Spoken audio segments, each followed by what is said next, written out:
우리에게 주신 하나님의 말씀 함께 같이 보도록 하겠습니다. 마태복음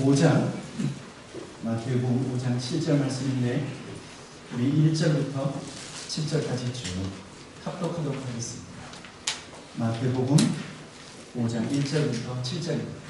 우리 한 목소리로 같이 한번 읽어보도록 하겠습니다. 시작. 예수께서 우리를 보시고 산에 올라가 앉으시니 제자들이 나온지라 입을 열어 가르쳐 이르시되 신령이 가난한 자는 복이 있나니 천국에 그들의 것이며 애통하는 자는 복이 있나니 그들이 의로를 받을 것이며 온건한 자는 복이 있나니 그들이 땅을 기업으로 받을 것이며 의에 줄이고 목마른 자는 복이 있나니 그들이 배부를 것이며 긍휼히 여기는 자는 복이 있나니 그들이 긍휼히 여김을 받을 것입니다. 저는 마태복음 5장 1절부터 말씀을 쭉 읽으면 갑자기 제 마음속에 산이 이렇게 그려지고 그 산 위에 예수님이 계시고 그리고 그 예수님을 향해서 수많은 무리가 다가오는 것이 보이는 것 같아요. 여러분, 산상수훈에서 예수님께서 여러 가지 말씀을 하셨는데 그 말씀 가운데 첫 번째가 어떤 것이냐면 천국 백성은 이러이러해야 된다. 천국 백성은 이런 좋은 성품을 가져야 된다. 그렇죠? 팔복은 다른 것이 아니라 복 한 번 받고 끝나는 것이 아니라 복 받을 좋은 성품에 대해서 말씀합니다. 여러분, 예수님께서 산상수훈의 수많은 말씀 가운데 왜 천국 백성의 성품, 저와 여러분의 마음의 상태에 대해서 왜 먼저 말씀하셨는지 아세요? 왜 천국 백성의 성품에 대해서 말씀하셨냐면 여러분 아시죠? 하나님의 말씀이 길가에도 떨어지고, 그렇죠? 그렇죠? 씨앗이, 하나님의 말씀, 하나님의 씨앗이 길가에도 떨어지고 돌짝밭에도 떨어지고 가시밭에도 떨어지는데 그 다음에 하나님의 밀 같은 하나님의 말씀이 또 어디에 떨어지죠? 좋은 땅, 좋은 땅. 그래서 길가에 떨어진 그 씨앗은 다른 동물이 와서 그것을 쪼아먹고 새가 와서 쪼아먹고 가시 좀 자라다가 그 가시덩굴에 의해서 그 말씀이 잘 자라지 못하고 그 다음에 돌밭에 떨어진 그 씨앗, 그 말씀은 더 깊이 뿌리를 내리지 못하지만 좋은 땅에 떨어진 하나님의 말씀은 어떻게 된다 그랬죠? 기본이 100배예요. 여러분 30배, 60배, 100배가 아니라 성경을 잘 보시면 100배, 60배, 30배. 기본이 100배고 좀 부족하면 60배, 좀 부족하면 30배.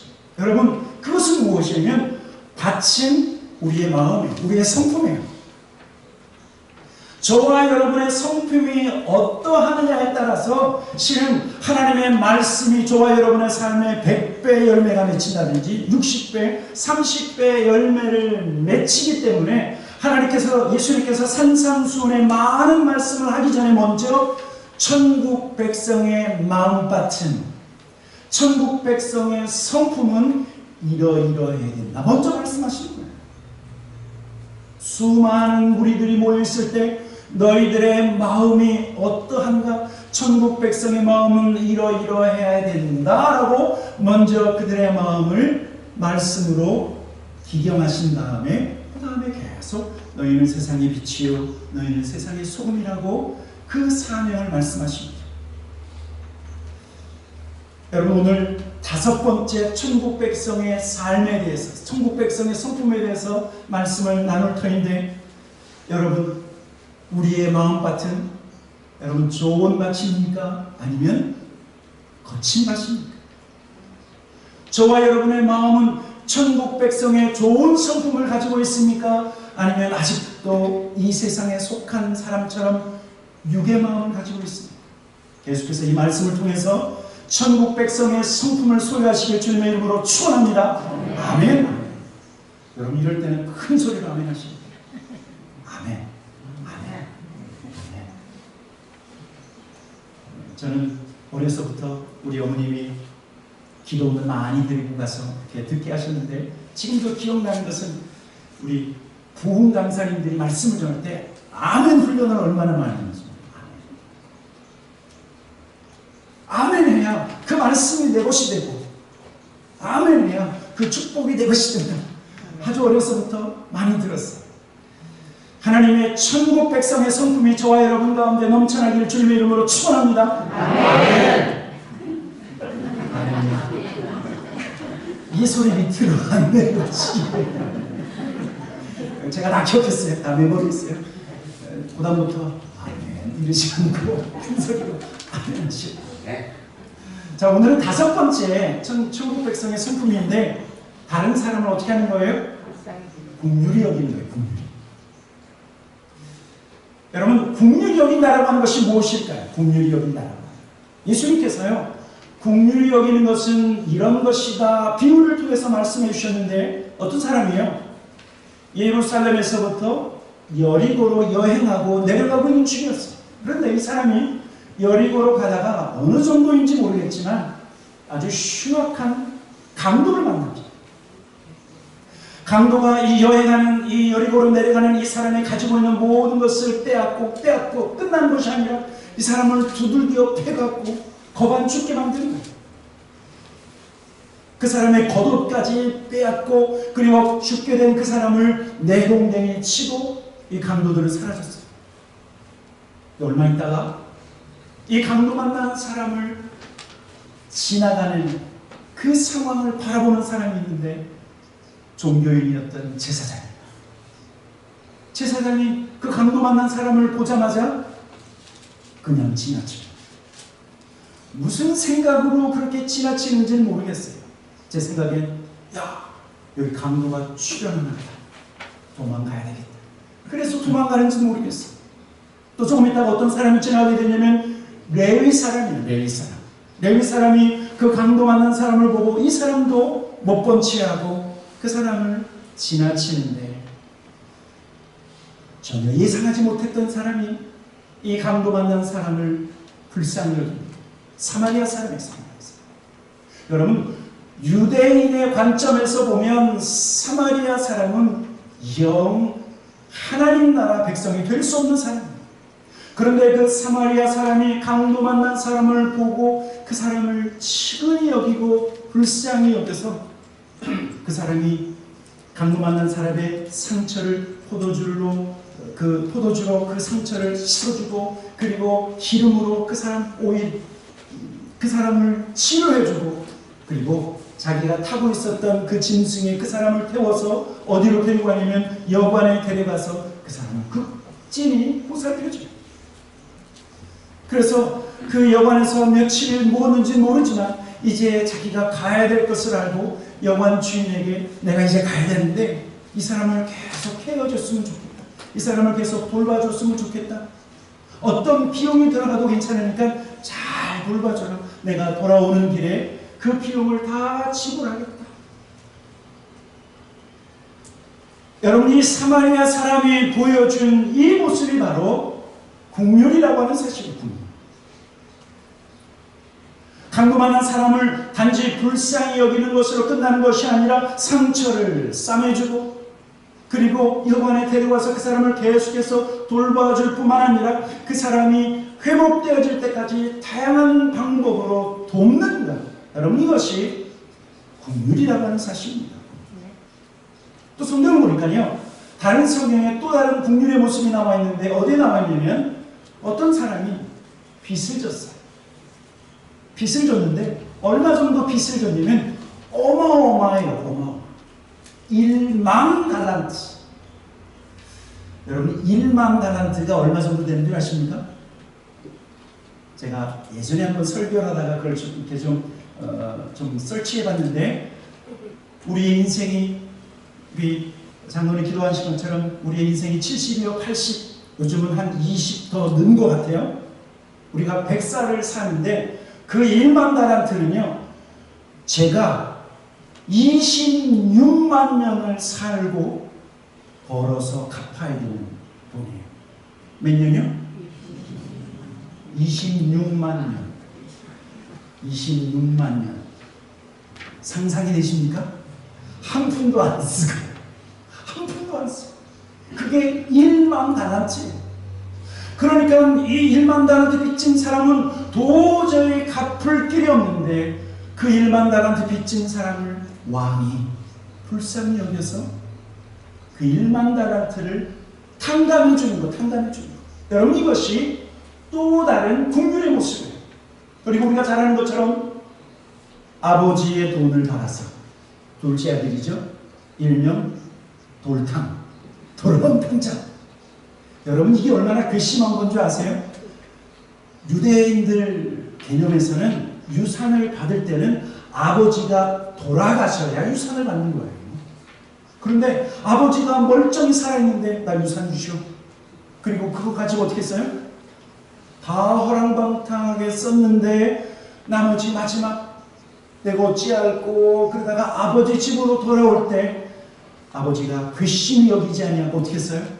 버선말로 나가서 그 더러운 아들을 감싸고 그리고 그 아들을 위해서 잔치를 베풀고 그리고 그 손에 다시 가락지를 끼워주는 그 모습, 그 아버지의 모습이 바로 긍휼히 여기는 자의 모습이라고 하는 사실. 여러분, 왜 이 긍휼이 중요할까요? 왜 긍휼이 중요할까요? 왜냐하면 여러분, 이 긍휼한 마음은 하나님의 선한 성품이기 때문에 하나님의 선한 성품이 바로 긍휼이라고 하는 사실. 여러분, 이 긍휼이라고 하는 것은요, 어디에서 이 긍휼이라고 하는 단어가 나오냐면 시브리어 라함이라고 하는 곳입니다. 라함에서 이 긍휼이 나오는데 라함은 어떤 뜻이냐면 어머니의 장, 어머니의 장. 다른 말로 얘기하면 여러분들 여자분들 다 아시겠죠? 우리가 결혼하고 아이를 딱 가지면 여러분 어떻습니까? 엄마는 모든 신경이 누구에게 있느냐? 자녀에게 있어요. 죄송합니다. 남편에서 자녀로 이동하게 돼 있어요. 그래서 젊었을 때 처녀 시절에는 내가 커피도 잘 마시고 뭐도 잘 마시고 심지어는 내가 알코올도 좀 했지만 갑자기 아기를 가지면 여러분 어떻게 합니까? 다 끊는 거예요. 왜? 무엇 때문에? 자녀를 위해서, 아기를 위해서. 여러분, 이 긍휼이라고 하는 이 라함이라고 하는 이 단어는 어머니가 자녀를 향한 애틋한 마음, 애틋한. 그래서요, 제가 어떤 분을 봤는데 몸이 정말 으시러지라 아픈데 타이레놀을 합니다. 타이레놀. 왜? 혹시라도 아기에게 부작용을 일으켜서 아기가 잘못될까? 여러분, 어머니가 사랑하는 자녀, 태안에 자기가 품고 있는 그 자녀를 생각하고 그 자녀를 위해서 이것저것을 행하는 그 모습이 긍휼인데, 그런데 성경을 보니까 우리를 자녀 삼으신 하나님의 긍휼은 우리 인간 어머니의 긍휼과 비교할 수 없다라고 말하고 있습니다. 이사야 49장 15절에 뭐라고 말씀한 줄 아십니까? 어찌 여인이 그 젖 먹는 자식을 잊겠으며 자기 태에서 난 아들을 긍휼히 여기지 아니하겠느냐? 그들은 혹시 잊을지라도 같이 읽겠습니다. 나는 너를 잊지 아니하리니.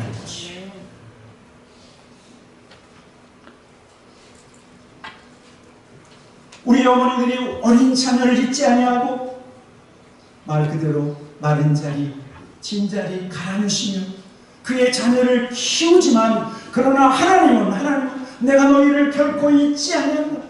육신의 부모가 너희를 혹시라도 잊는다 할지라도 나는 너희를 더욱 긍휼히 여기고 너희를 잊지 않고 너희를 사랑한다라고 말하고 있는 거예요. 하나님의 자녀된 저와 여러분을 하나님께서 잊지 아니하십니다. 하나님께서 우리를 불쌍히 여기십니다. 여러분, 이 긍휼은요, 하나님이 저와 여러분을 향한 마음이에요. 하나님은 사랑이시고 그 사랑에서부터 흘러나오는 이 긍휼 때문에 오늘도 저와 여러분이 산다라고 하는 사실. 우리가 진멸당하지 않는다. 그래서 성경을 보니까요, 우리가 구원받은 가장 중요한 이유는 하나님의 긍휼 때문이라고 말하고 있어요. 에베소 2장 4절 5절에 이런 말씀이 있는데, 긍휼이 풍성하신 하나님이 우리를 사랑하신 그 큰 사랑으로 인하여 허물과 죽은 우리를 그리스도와 함께 살리셨다. 그리고 디도서 3장 5절에 이런 말씀을 하고 있습니다. 같이 한번 읽어보도록 하겠습니다. 시작. 우리를 구원하시되 우리가 행한 바 의로운 행위로 말미암지 아니하고 오직 그의 긍휼하심을 따라 중생의 씻음과 성령의 새롭게 하심으로 하셨나니. 여러분, 하나님께서 저와 여러분을 구원하시는데, 우리를 구원하시는데 우리의 행위로 구원하신다고요? 제가 보니까요, 우리 교회는 그런 분 안 계시는데 좀 종교적이고 좀 다르게 신앙생활 하시는 분은 착각할 때가 참 많이 있는데, 이렇게 착각할 때가 있어요. 하나님이 나 말고 누굴 구원하시겠어? 내가 지난 한 주간을 돌아봤는데 내가 죄 지은 것 하나도 없는데 하나님이 나를 사랑하지 아니하면 누굴 사랑하겠어? 여러분, 이렇게 착각하는 사람이 있을까요, 없을까요? 있어요. 처음에는 천부에 의지 없어서 손들고 옵니다. 주 나를 박대하시면 나 어찌하니까. 처음에는 그런 믿음과 신앙생활을 했는데 그 다음부터 아주 착한 학생, 좋은 학생으로 잘 주님 앞에 신앙생활을 하다 보면 어느덧 우리가 착각하는데, 하나님이 날 구원하실 만하니까 날 구원했지. 그런데 성경은 뭐라고 말씀하고 있어요? 우리의 행위로 우리를 구원하신 것이 아니라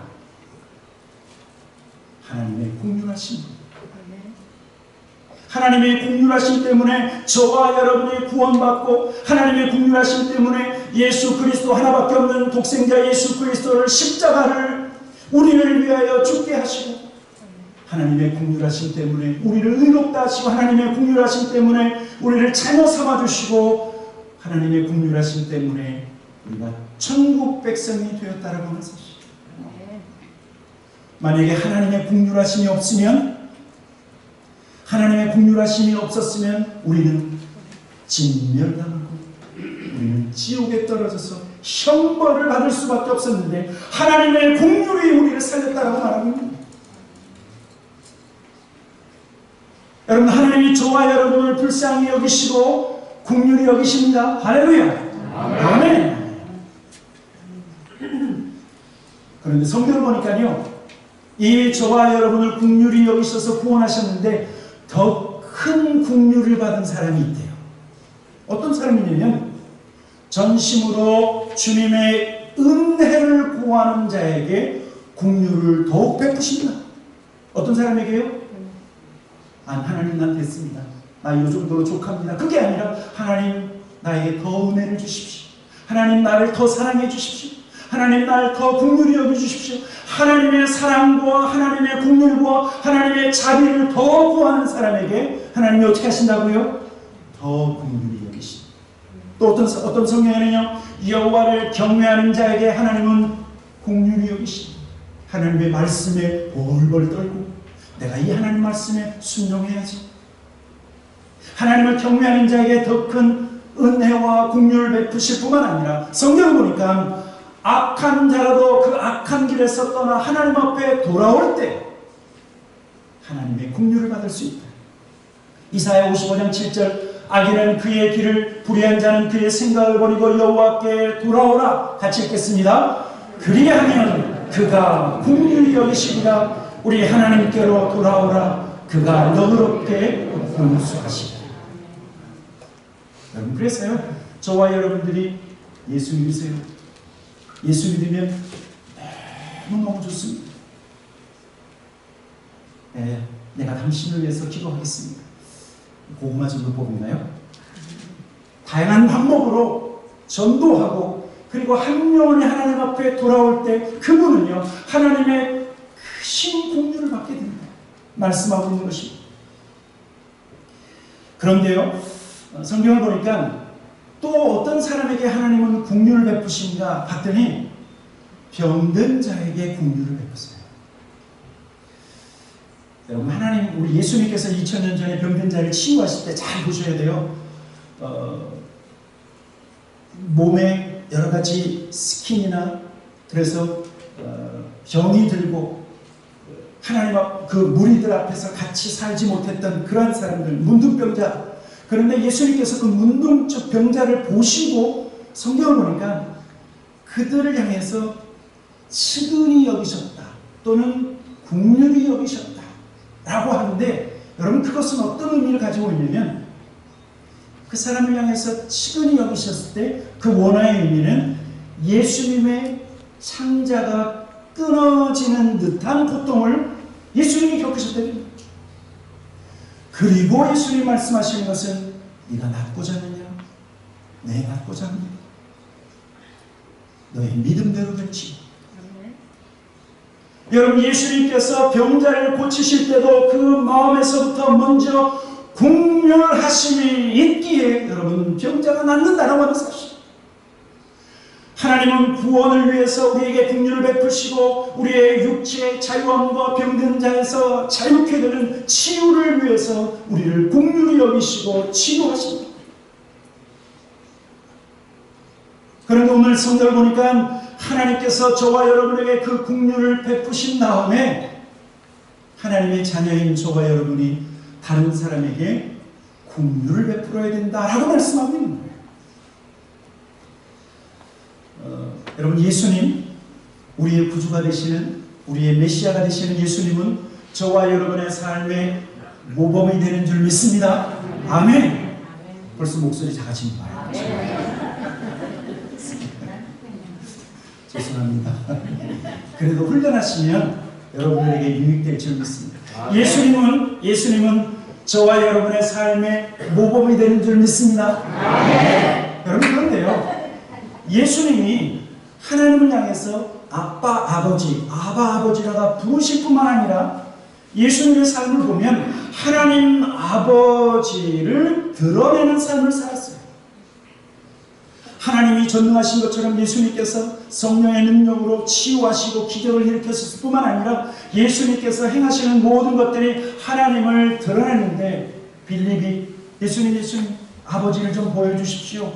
그럴 때 뭐라고 했어요? 나를 본 자는 아버지를 보았다. 다른 말로 얘기하면 예수님의 모든 삶은 하나님 아버지를 드러내는 삶을 살았다. 하나님께서 고아와 과부를 불쌍히 여기시고 가난한 자를 도우시는 그 하나님인 것처럼 예수님은요, 고아와 과부를 도와주셨고 가난한 자들의 친구가 되어주셨어요. 그래서 예수님이요, 베다니에 그렇게 가신 거예요. 베다니가 어떤 마을인 줄 아세요? 가난한 자의 마을. 거기에 마리아가 있었고 마르다가 있었고 그리고 죽었다가 살아난 그 가족, 가난한 가족. 예수님의 삶이 하나님의 그 모든 모습을 드러내는 삶을 살았다고 하면 저와 여러분이 하나님의 자녀요. 우리도 하나님을 향해서 아빠, 아버지라고 기도하지 않습니까? 그렇다고 하면 우리의 삶도 누구를 드러내야 됩니까? 하나님 아버지를 드러내는 삶입니다. 그래서요, 하나님이 내가 거룩하니 너희도 거룩해라. 나의 거룩함을 너희의 삶을 통해서 드러내라 말씀하고 있는 거예요. 그리고 누가복음 6장 36절 너희 아버지의 자비로우심 같이 너희도 자비로운 자가 되라고 말씀합니다. 여러분, 하나님의 자녀가 되었습니다. 우리가 그러면 하나님의 자녀가 되었기 때문에 우리에게는 이미 하나님 아버지의 DNA가, 유전인자가 우리에게 있으니까 우리의 하는 행동과 우리의 삶, 우리의 말, 우리의 모든 눈빛이 하나님을 증거해야 된다. 그런데요, 예수님 당시 종교인들이라고 할 수 있는 바리새인들과 그리고 사두개인들은 긍휼을 베푸지 않았어요. 예수님이 만났던 세리와 예수님이 만났던 죄인들 향해서 오히려 이 바리새인들과 사두개인들은 정죄하고 판단했다고 하는 사실입니다. 그들의 눈으로 보면요, 세리와 죄인들은 저 인간들은 하나님의 벌을 받아 마땅한 사람이라고 그렇게 생각했는데, 그러나 예수님의 가르침은 정반대였어요. 예수님께서 세리와 그리고 죄인들과 함께 식사하실 때 그것을 보고 비판했던 정죄했던 그 바리새인들 향해서 예수님이 뭐라고 말씀하시냐면 마태복음 9장입니다. 마태복음 9장 11절, 12절, 13절 같이 한번 읽어보도록 하겠습니다. 시작. 바리새인들이 보고 그의 제자들에게 이르되 어찌하여 너희 선생은 세리와 죄인들과 함께 잡수시느냐? 예수께서 들으시고 이르시되 건강한 자에게는 의사가 쓸데없고 병든 자에게야 쓸데있느니라. 너희는 가서 내가 긍휼을 원하고 제사를 원하지 아니하노라 하신 뜻이 무엇인지 배우라. 나는 의인을 부르러 온 것이 아니요 죄인을 부르러 왔노라 하십니다. 여러분, 제가 예배를 전공했습니다. 월십, 컨템포러리 월십을 전공했어요. 예배가 얼마나 중요한지를 알고 있어요. 제가 앞에서도 찬양할 때 말씀드렸던 것처럼 하나님이 이스라엘 백성을 향해서 이 백성은 나를 위하여 창조했나니 나의 찬송을 부르려 함이니라. 다른 말로 얘기하면 이스라엘 백성의 사명이 뭐냐면 하나님을 예배하는 거예요. 그래서 시내산에서 모세를 통해서 타버나클을 만들게 하셨죠. 그 타버나클을 통해서 그 안에서 이스라엘의 5대 제사, 번제, 그 다음에 소제, 화목제, 속건제, 속죄제 5가지 예배를 드리게 했어요.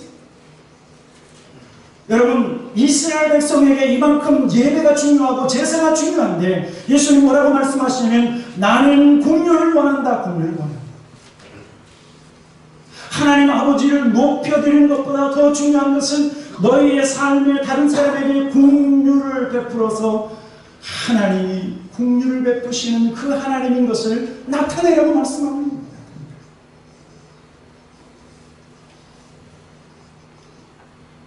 하나님은, 그리고 예수님은 저와 여러분이 긍휼한 마음을 갖기를 원하십니다. 어떤 때는 야, 저게 인간이나 우리의 기준에 못 미치는 그 어떤 사람을 향해서도 긍휼을 느껴. 또 어떤 사람은 교회 다니면서 성도라고 하는데 말씀대로는 살지 않고 지 마음대로, 아직까지 예수 믿은 지 10년이 지났는데 아직도 지 마음대로 살려고 하는 그 사람을 향해서 우리는 또 긍휼한 마음을 가져야 돼요. 심지어 어떤 사람은 죄를 죄로 생각하지도 못하고 자기가 죄를 지었는지 죄가 없는지도 모르는, 하나님을 알지도 못하는 사람을 향해서도 조차 저와 여러분이 긍휼한 마음을 갖기를 원하시는 것이 우리 주님의 마음입니다. 여러분, 그래서요, 실은 우리가 먼저 하나님의 긍휼을 받았죠. 긍휼 때문에 우리가 구원을 받았죠. 그리고 하나님의 자녀이기 때문에 우리를 결코 잊지 아니하시고 우리와 날마다 동행하시는 그 긍휼하심이 날마다 우리에게 있는데, 그럼에도 불구하고 우리가 다른 사람에게 긍휼을 베풀지 않으면요, 그 마음은 냉랭하고 차가운 마음일 수 있습니다. 우리가 예배를 드리고 성경 공부를 하고 내가 하나님의 진리에 대해서 많이 안다 할지라도 긍휼을 베풀지 아니하면 우리의 마음은 얼음장이에요. 얼음장. 긍휼이 없이 진리만 외치면은요, 다른 사람에게는 정죄의 소리로 들립니다. 긍휼이 없는 사람은 결코 다른 사람을 따뜻하게 섬길 수 없다는 건 사실. 그렇다고 하면 저와 여러분이요, 어떻게 하면 다른 사람을 긍휼로 섬길 수 있을까? 어떻게 하면 다른 사람에게 긍휼의 삶을 행할 수 있을까? 2가지만 말씀을 드리도록 하겠습니다. 첫째는요, 나 중심의 삶에서 다른 사람 중심으로 살아야 돼요. 여러분, 이것이 예수님이 보이신 분이에요. 예수님이 예수님의 삶을 살 수 있었지만 나 대신 어떻게 하셨어요? 나 대신 나의 죄를 대신 지시고 십자가 위에서 대신 죽으신 삶이 예수님의 삶인데, 예수님이 예수님 중심으로 살았다고 해보세요. 그러면 겟세마네 동산에서 어떻게 기도했어요? 아버지여, 내 뜻대로 마옵시고 아버지의 뜻대로 없어서가 아니라 아버지여 아버지의 뜻대로 마옵시고 내 뜻대로 마옵소서. 그것은 자기중심의 삶이고 자기중심의 기도인데, 그러나 예수님께서 저와 여러분에게 보이신 본은 무엇이냐면 자기중심에서 다른 사람을 위해서 희생하고 섬기는 삶의 모범을 보셨다고 하는 사실. 주변을 돌아보면 건강 문제로 힘들어하는 분들이 있어요. 팬데믹 속에서 말은 안 하고 있지만 재정적으로 힘든 분들, 또 어떤 분들은 신앙적으로 영적인 문제로 갈등을 겪는 분들이 있어요. 여러분, 이 세상에 죄가 존재하지 않는 한, 예수님이 다시 재림하시는 그 구원의 완성이 이루어지기 전에는 이 세상에서는 우리의 인생살이에 계속해서 고난과 역경이 찾아올 수밖에 없어요. 그런데 어떤 사람은 나 힘들다, 내가 아프다, 내가 너무 고통스럽다. 많은 사람들이 힘들고 아픈 것을 외칠 때 여러분, 그 가운데 어떤 사람은 다른 사람의 아픈 것을 함께 아파하고 다른 사람의 힘든 것을 함께 짊어질 수 있는 사람이 필요하다고 하는 사실. 여러분, 그것이 나 중심에서 뭐예요? 다른 사람 중심으로 바뀐, 이것이 바뀌지 아니하면 우리는 긍휼을 베풀 수 없고 긍휼한 삶을 살 수 없다라고 하는 사실. 자기중심적인 사람은요, 하나님의 은혜는 잔뜩 받고 그 하나님의 은혜를 흘려보내지 않는 사람. 제가 언제 한번 말씀드렸죠? 이스라엘, 참 비유가 참 좋아요. 요단강이 있고 맨 밑에 뭐가 있다고요? 사해가 있다. 요단강은 온갖 종류의 그 물고기들이 살고 있는데 사해 물고기 보셨어요?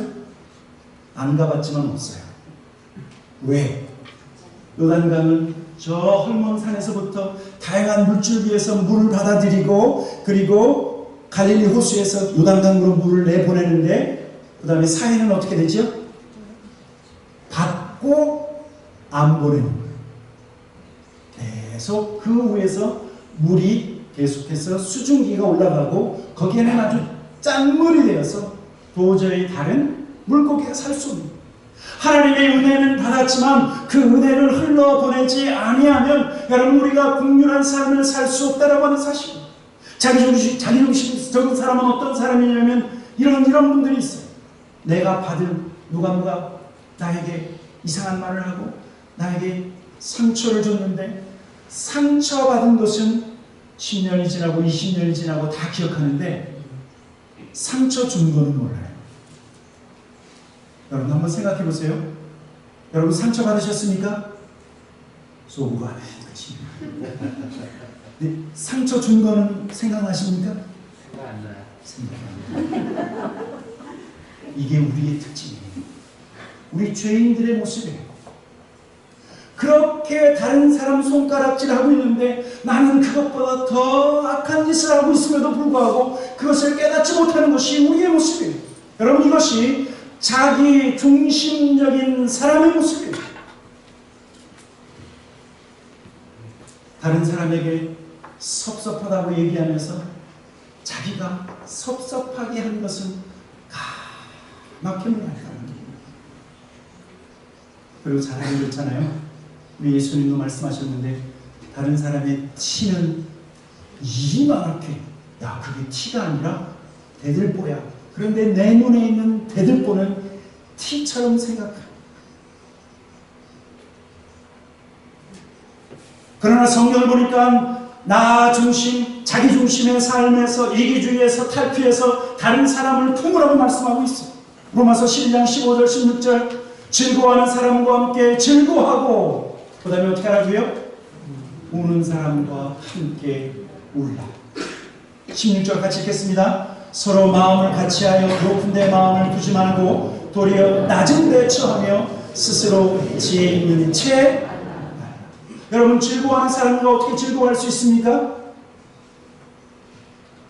나는 별로 안 즐거운데 그 사람이 즐거워하고 있어요. 같이 즐거워하래요. 그 사람을 이해하면 돼요. 아이고 그동안 얼마나 힘들었을까. 그런데 지금 좋은 일이 생겼네. 함께 즐거워하는 거예요. 그 사람의 상황을 이해하는 거예요. 여러분 어떻게 그 사람과 함께 슬퍼할 수 있습니까? 아 그래 나도 저때 참 힘들었지. 나도 정말 저때 바닥을 치는 것처럼 큰 아픔이 있었지. 여러분 그 사람과 함께 마음을 같이 할 때, 그 사람의 마음을 느낄 때 슬퍼하는 사람과 함께 슬퍼할 수 있다고 하는 사실입니다. 슬퍼하고 함께 기뻐할 뿐만 아니라 두 번째는요, 국률한 마음을 갖고 기뻐하고 함께 슬퍼할 뿐만 아니라 그 사람을 위해서 어떤 행동을 하는 것이 여러분 국률이에요. 성경을 보니까요, 하나님은 야고보서 2장을 통해서 말만 하지 말고 행동하라 이렇게 말씀하셨어요. 야고보서 2장 15절, 16절, 17절 같이 한번 큰 소리로 한번 읽어보도록 하겠습니다. 시작. 만일 형제나 자매가 헐벗고 일용할 양식이 없는데 너희 중에 누구든지 그에게 이르되 평안히 가라, 더욱 깨하라, 배부르게 하라 하며 그 몸에 쓸 것을 주지 아니하면 무슨 이익이 있으리요. 이와 같이 행함이 없는 믿음은 그 자체가 죽은 믿음이라. 여러분 국률한 마음은 상대방의 아픔을, 상대방의 상황을 같이 체휼을 해서 그 사람을 불쌍히 여기는 것이 먼저예요. 그런데 그것으로 끝나는 것이 아니라 한 걸음 더 나아가서 실제적으로 행동하는 것이 국률이라고 하는 사실. 앞에서 말씀드렸던 것처럼 예수님께서 비유로 말씀하신 선한 사마리아의 모습처럼 불쌍한 사람에게 다가가는 것, 그 사람에게 기름과 포도주로 그 상한 그 몸을 치료해주고 감싸주는 것, 그리고 자기가 타던 짐승이 그 사람에게 태워줘서 여관에 데려가서 그 사람을 지극정성으로 치료하는 그 행동이 바로 온전한 국률이라고 하는 사실. 사랑하는 성도 여러분, 저와 여러분이 이 국률한 마음을 갖는 것은 하나님의 마음을 갖는 줄 믿습니다. 우리가 누군가를 향해서 국률이 여기면, 국률한 행동을 하면 하나님은 저와 여러분을 통해서 하나님을 나타내시는 거예요. 하나님을 나타내시는 거예요.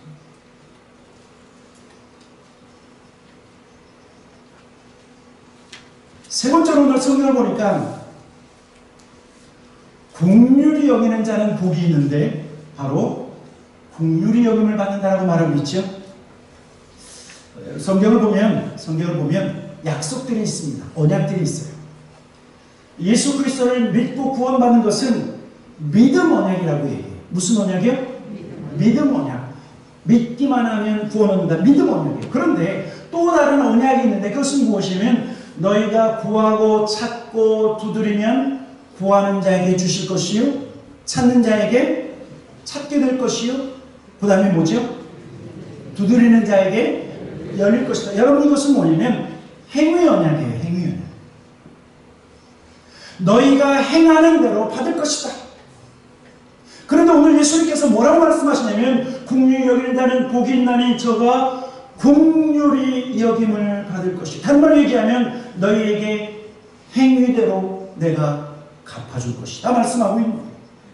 그런데 여러분 이 국률이 여기면, 국률이 여김 받는다라고 하는 이 행위 언약이 어떤 약속이냐면 하나님의 최후의 심판에서 하나님이 국률이 여기시겠다고 말씀하고 있는 거예요.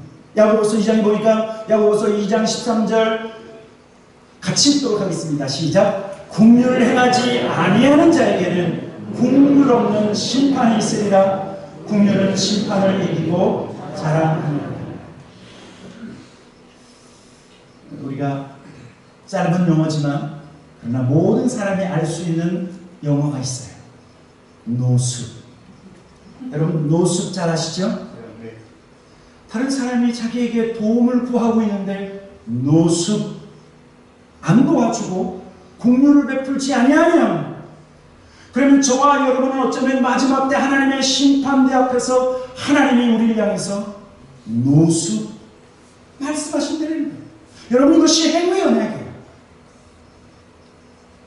여러분, 오늘 저와 여러분이 왜 다른 사람에게 긍휼을 베풀어야 되는가? 마지막 때 하나님의 심판대 앞에서 이 소리 들으면 안 되잖아요.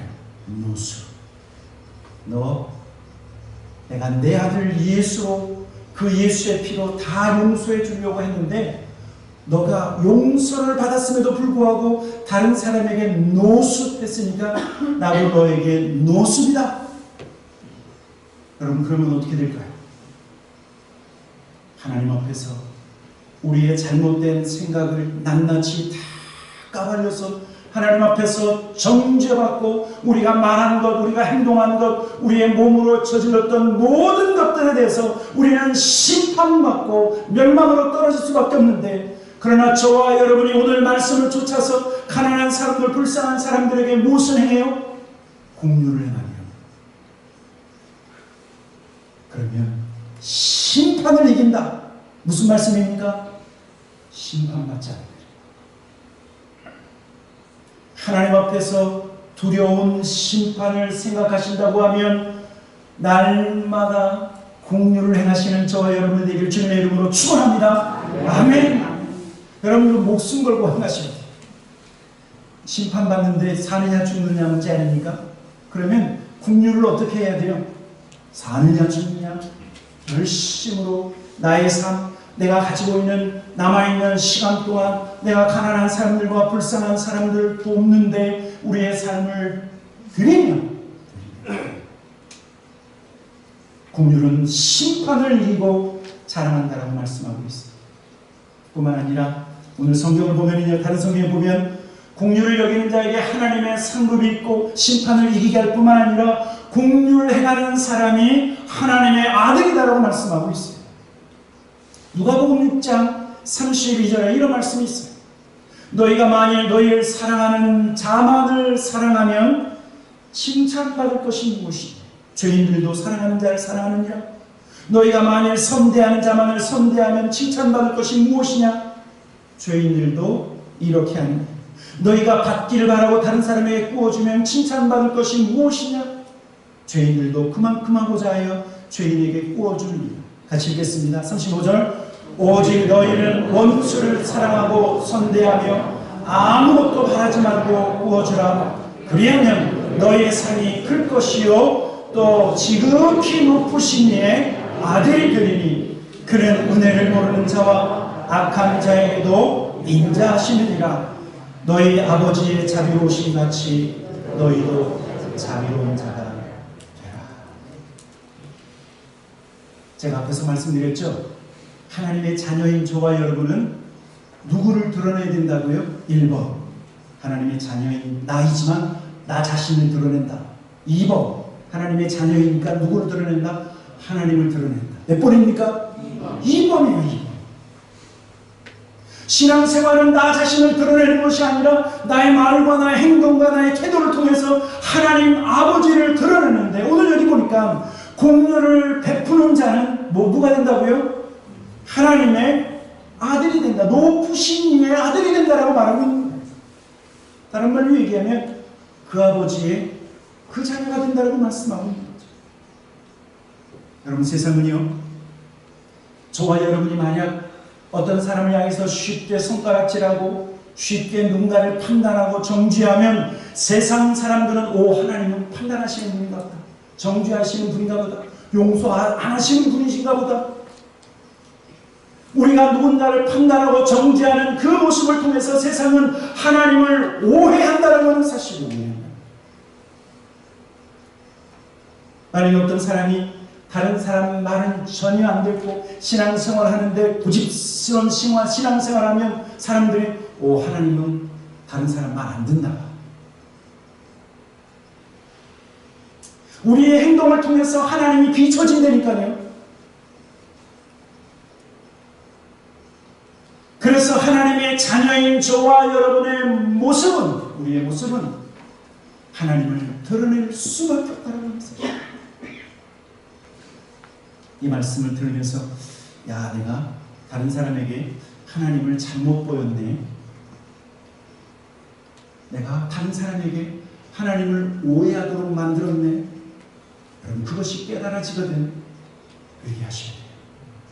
하나님 나의 말을 통해서, 하나님 나의 눈빛을 통해서, 나의 행동을 통해서 참 좋으신 하나님만을 나타내게 하시옵소서. 여러분 이 마음 가지고 사셔야 돼요. 우리의 자녀들이 왜 교회 안 나오는 줄 아세요? 예? 우리의 모습 보고 교회 안 나온다. 우리 책임이라니까요. 저와 여러분은 하나님을 드러내고 하나님의 선하심을 드러내고 하나님의 긍휼하심을 드러내야 할 책임이 있는데, 우리가 만약 가난한 사람, 불쌍한 사람, 고아와 과부를 돕고 도움이 필요한 사람들을 잘 섬기면 그는 지극히 높으신 이의 아들이 되고 딸이 된다라고 말씀하고 있는 것입니다. 저는 우리 교회 공동체가 지금까지 잘 하셨음을 저는 잘 알고 있습니다. 그러나 기억하십시오. 우리가 기도할 때 아버지 그러죠. 혹시 기도하실 때 하나님 소리만 하십니까? 아니면 하나님 아버지 그러십니까? 하나님 아버지에 대해 기도 응답해 주세요. 만약에 저와 여러분이 기도하실 때 하나님 아버지 그랬으면 내가 그 아버지의 자녀인 것을 깨닫고 어떻게 하셔야 돼요? 그 아버지의 모습과 아버지의 성품을 더욱 드러내시기 때문에, 그래서 긍휼을 베푸시라, 그래서 이웃을 사랑해라, 그래서 원수된 자에게도 하나님의 사랑을 나타내라. 왜? 하나님은 원수를 사랑하시기 때문에. 교회를 긍휼로 섬기시고 고난당하는 자를 향해서 긍휼을 베풀고 심지어 자격 없는 사람에게까지 긍휼을 베푸시며 하나님의 긍휼을 나타내시는 우리 모든 교회 공동체 되기를 주님의 이름으로 간절히 축원합니다. 아멘. 같이 기도하도록 하겠습니다.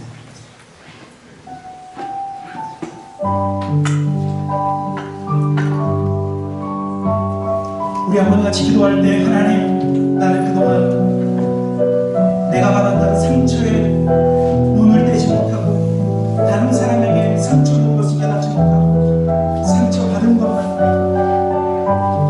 내가 다른 사람 섭섭하게 한 것은 모르고 섭섭하다고 하는 것만, 그러나 하나님 오늘부터 나 중심에서 다른 사람 중심으로 하나님 내가 변화되기 원합니다. 그래서 하나님, 내가 하나님의 엄청난 긍휼과 사랑을 받은 것처럼 내가 긍휼과 사랑을 베푸는 주의 종이 되게 하시옵소서. 한번 이것을 결단하면서 한번 같이 기도하는 이 시간 되기 원합니다. 같이 기도하겠습니다. 살아계신 아버지 하나님, 감사와 찬양과 영광을 올려드립니다. 아버지 하나님, 그렇습니다. 아버지 하나님, 내 인생이 얼마나 이기적이고 하나님 내가 받았던 상처만 생각하고 상처 주었던 아버지 하나님, 내 어리석은 모습을 깨닫지 못하는 아버지 하나님, 자존심과 이기주의의 삶을 살았음을 고백합니다. 그러나 아버지 하나님, 이제 더욱더 하나님 나 중심에서 다른 사람의 중심으로 하나님 긍휼을 베풀며 하나님 날마다 하나님 가난한 자들을 섬기며 하나님을 사랑하는 하나님 저희를 될 수 있도록 인도해 주시기를 간절히 기도하고 원합니다. 아버지 하나님, 교회 공동체 안에서 긍휼을 베풀고 이해하고 섬기게 하시고 하나님 교회 바깥에 하나님 자기 없는 자에게도 하나님의 사랑과 긍휼을 베풀 수 있는 넉넉한 크리스천들 될 수 있도록 아버지 하나님, 이것이 천국 백성의 아름다운 성품인데 하나님의 성품으로 하나님 날마다 변화되어지는 하나님의 귀한 주의 종들 될 수 있도록 하나님 축복하여 주시옵소서. 아버지 하나님, 그래서 이 교회 공동체 하나님 그 어떤 사람도 하나님 자격 없는 사람도 이곳에 와서 하나님을 예배하며 기뻐하는 놀라운 역사 하나님 인도하여 주시길 간절히 기도합니다. 긍휼이 많으신 하나님, 날마다 우리에게 더욱 크신 은혜를 부어주셔서 하나님 긍휼을 행하는 저희를 되게 하여 주시옵소서. 하나님 앞에 감사와 찬양드립니다. 하늘에 계신 우리 아버지 감사합니다. 우리의 행위로 우리를 구원하신 것이 아니라 하나님의 긍휼하심으로 죄인이었던 우리, 하나님의 긍휼하심으로 멸망받아 마땅한 우리를 구원하여 주시고 하나님의 자녀 삼아주셔서 한없는 천국 축복을, 신령한 복을, 영원한 영생의 축복을 우리에게 부어주셨는데 하나님, 이 받은 것만큼 우리가 베풀지 못합니다. 엄청난 긍휼을 받았음에도 불구하고 하나님 긍휼을 베풀지 못했던 어리석고 수없 말씀을 통하여서 하나님으로부터 받은 이 긍휼을 하나님 많은 사람들에게 베풀 수 있는 그러한 이타적인 삶, 다른 사람들을 섬기는 우리 모든 교회 공동체가 되게 하여 주시옵소서. 하나님, 그래서 자녀 없는 자도 하나님 이곳에 함께 교회 공동체를 이루며 하나님을 예비하며 참된 하나님 안에서의 참된 자녀의 기쁨을 누리는 그런 긍휼의 공동체, 사랑의 공동체가 되게 하여 주시옵소서. 하나님 앞에 감사와 찬양을 드리며 예수 그리스도의